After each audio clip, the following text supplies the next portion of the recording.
Okay, I'm still in Virginia Beach, and like I said, I decided to stay on the European time so I don't have the jet lag going back.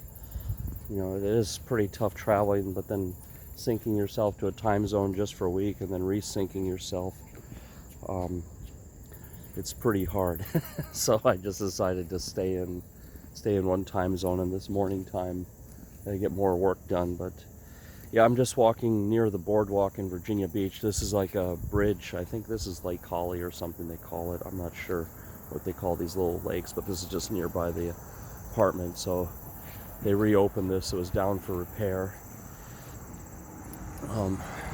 Yeah, so yesterday we had to get a new car for my mom because like the other car just died. It was actually good timing for her because I don't know if she would have been able to handle the whole car buying process at age 78 in a place like this. Like, there's a lot of sharks here, you know, so, and car buying is just an unpleasant experience to begin with. There's, you know, a lot of different factors, you know, that affect the price of a car, and knowing how to negotiate. You have to have negotiation skills. It's pretty hard. And we went for a new car, a Chevy Spark. It's like, I don't know, the Tata Nano, the American version of the Tata Nano car, or I don't know what car they have in Europe equivalent to this, but it's like a Toyota Yaris, or I think the smallest Toyota you buy. It's a very, very small car, fuel efficient car, just to get you to work and back. It's basically a motorcycle on four wheels, 1600 cc engine, you know, I think, or even smaller than that, smaller than a Ducati engine, Ducati Diavolo engine. But yeah, it took all the day, you know. It took all the day to do it, and we didn't even use bank financing.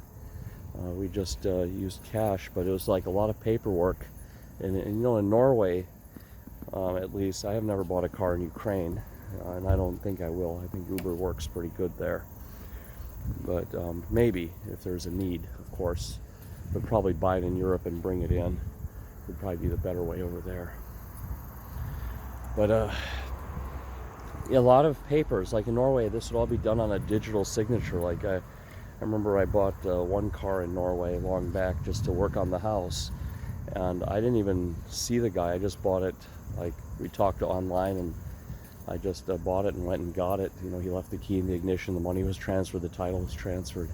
But that was a used car. But I think even a new car in Norway too, everything is done with like a digital signature, and it's a much faster process. But like yesterday was like an 8 or 9 hour process to get the car. But granted, it just arrived, so they didn't even have a chance to clean up the car. So the car needed to be prepped and cleaned. So, and there is a big shortage. I mean, this labor shortage thing, because they gave us a loaner car to drive around and do other errands while we were waiting.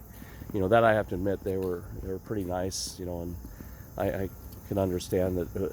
You know, they didn't have enough people on hand. There's not enough mechanics in the shop. There's not even enough salespeople to sell the cars. I mean, this labor shortage is definitely alive and well in America, and I'm just seeing it firsthand. You go to a restaurant, there's only like one chef and 2 servers. So it is definitely there. You're seeing the signs, you know, $15 an hour to work in fast food. I mean, that just blows my mind. $15, I guess, yeah, back in the day, you know, sounding like an old person, but that was like a living wage. I don't know now. I guess after you do the taxes and everything, it's probably only, you know, just $2,000 a month, and rents are definitely more than $500 a month. I used to manage, I think when I very first joined the Navy, I think that's about what I was getting. And you know, I found a place to rent for $300 a month, and then I was buying stocks for, you know, I was buying food for another $200 a month, and then I had some car expenses and everything that were coming around $200 a month, and then the other $1,100 a month I was just viciously saving, you know, and putting in the stock market, you know, saving up to get that down payment for the house. But the houses were like $150,000 for a 4-bedroom house. So it's really changed. I think it was easier back then. You know, the interest rates, saving rates were higher, the stocks were more predictable, especially tech was just in the beginning. And now I think back then the houses were like 2.5, 3 times your income. there were something like that. And to buy some modest house, you could get a house under 100 grand. There was a lot of those even here. And now all these things are like millions of dollars and stuff. I mean, they definitely run faster than the income. So definitely the prices of assets have gone up much more than the wages. I mean, that's very evident here. The lights are always in the wrong place. I'm not the best cameraman in the world, but I know I show you it's hard to see at night. It's much better in real life, obviously. It's just like in Norway when I made the video in the mountains. When you see it for real, it's like stereo vision, but when you see it on a picture, it's just like green and blue, some green stuff against the blue sky, and here is just some points of light on some black lake, and there's a little bit more lights and some houses. It's a nice view. So yeah, but this town hasn't changed much. Most of the small businesses that when I was living here, when I first moved here 25 years ago, most of them are still here in the same name and the same form. I guess family-owned businesses that were passed down. The banks are still the same banks, more or less. The bars, everything. I haven't gone to the bars, but I just see the advertising. They're still the same. So it hasn't really changed over.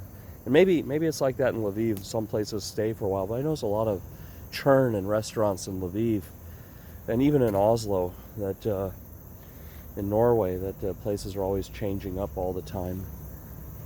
But here things stay pretty steady. It's pretty steady. Hence leads to boredom, I guess, because there's no change. But some people, it's like I say, for older people, it's a good thing. So here's the rest of this bridge. This is new. I saw this being built the last time I was here. They were building this, but I think now it's all done. But this was part of like I think in the Obama years, this was a stimulus project, but it actually does serve a purpose, because now you can easily walk on this side of the road instead of having to walk on that side of the road. So it allows us to walk on both sides of the road. Otherwise, you would just have to walk on that side, and then you would cross back to this side, So, but it looks nice. This kind of infrastructure gives a town character. I am actually for these kind of projects.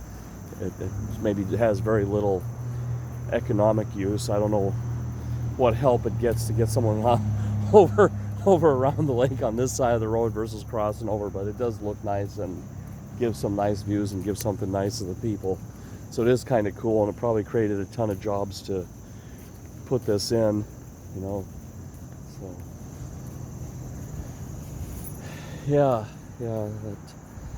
So this life in America. I don't think I could ever come back to this. After living in Norway and even living in Ukraine, I don't think I can come back to this. This is just no way.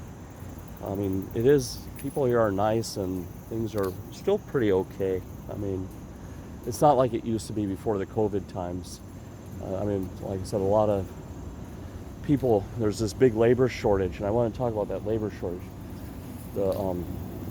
They're telling me that people are getting $1,000 a week in benefits, unemployment benefits still, and COVID is more or less over, even though you see a lot of people in America running around with masks. In Norway, I always saw some Americans, tourists, wearing masks in Norway, and in Ukraine as well. But in Europe, I think we're mostly over the masks, but here people are still running around with them. But there's a lot of this talk about monkeypox here. I saw it on the front page of a newspaper that it's a thing and people are worried about this. But yeah, it would be hard for me to come back to life here, working 60 hours a week and, just pushing traffic. I spent a lot of time in the car yesterday, just doing small things, going to the bank, just getting something to eat. I don't know. And then we had to go run around, get some paperwork for this old car of my mom's. We're going to sell it to a junkyard. So we had to go to another bank and get the same bank, and get the documents for that car. So I was driving my mom around and stuck in all these like little traffic jams, and I forgot how much time that eats up. But you're driving, everywhere. I mean, it's really, I'm not used to this. Uber works pretty good here, but it takes time for it to come, and the distances are much longer than in Ukraine. And in Norway, I was just using the metro or walking. I used Uber one time in Oslo when it was allowed, and then they banned it. But definitely the ride sharing, it was invented here in America. I think so. It was a New York company, or probably, no, it was Germany. I think it was maybe even Germany it came from, but it's being used heavily here. But it definitely has a place here. But you do spend a lot of time in the traffic. It just eats all your time, and then taking care of a car, the oil changes and taking it for service, and there's always like little problems. Even with new cars, there'll be a little bug or glitch or something that has to get fixed. And it can, you wait at these service centers, and they tell you it takes 30 minutes. It can take you half the day because, again, they don't have enough workers, and then they're like backed up. So it's really evident here, and this is probably temporary. I imagine this unemployment thing is going to end, and people will get back to work, and things will start picking up, and then all of a sudden there'll be too many workers again, and too many things. Like at the car dealership yesterday, I found the car at like this time, 2 in the morning, and I sent them an email, we want the car, and they told me it was already sold. That people had pre-bought the car, but they gave us another one, which is fine. It was the same car, just different color. We wanted the blue one, but they gave us the red one. Fair enough. But there was a big shortage of cars. I mean, they were showing me they didn't even have any cars in the showroom. There were no cars whatsoever, and they just said, I said, what about all those cars in the parking lot? And he said, those are all fleet cars. And I was like trying to understand what a fleet car is. And those are like, they were already cars sold to a company, like I think a rental car company, or to a the city government. They're all pickup trucks, so I imagine they're either bought by a construction company or bought by the city to do, grounds work, like taking care of the trees or, whatever they do. But everything was sold, and we were very lucky, actually, to get this car. And then the used cars, it's as bad as they say. I was looking for used cars, but we just bought the new one because used cars have so much unpredictability. And you spend $5,000 more and you get a brand new car with a 3-year, 30,000 mile bumper to bumper warranty. I mean, that covers everything. The warranties are pretty solid. It was a General Motors Chevy car, so I know those warranties are pretty good. And for the type of driving, just this commuter driving that my mom is doing, just driving to and from work, just working at a daycare center half time, this is more than enough. This is just an enclosed motorcycle, as I was saying. So, this looks like something is jumping in the lake there. I think it's a duck. It's diving for some fish. But, it was a hell of an experience, hell of an eye-opener. You read about this stuff, and it's just hard to believe. America is always like a busy place and customer service-oriented place. But it's changed. And I don't know if this is a permanent thing. I mean, the guy was saying, this supply shortage is going to go for 3 years, with the cars and but I don't think so. I think next year, this time, things might even get back to more of a normal state. I mean, it's not so bad like during the COVID time. I wasn't here during the COVID time when everything was shut down, but I imagine it's vastly improved this year over last year. I imagine things are much better, and I think they'll probably be getting better. But there were also, I want to say there were a lot of the same old businesses, but I did see a lot of stuff shut down. I saw a lot of these small strip malls, like a lot of the shops there were shut down except for the food places. And that's another thing why I can't come to America, the food. I want to talk about that. I'm just doing this all off cuff. I'm not reading from a teleprompter. I don't have a script. I'm just blubbering thoughts out. But food here is like, you got to be careful. It tastes really good, but it's really toxic.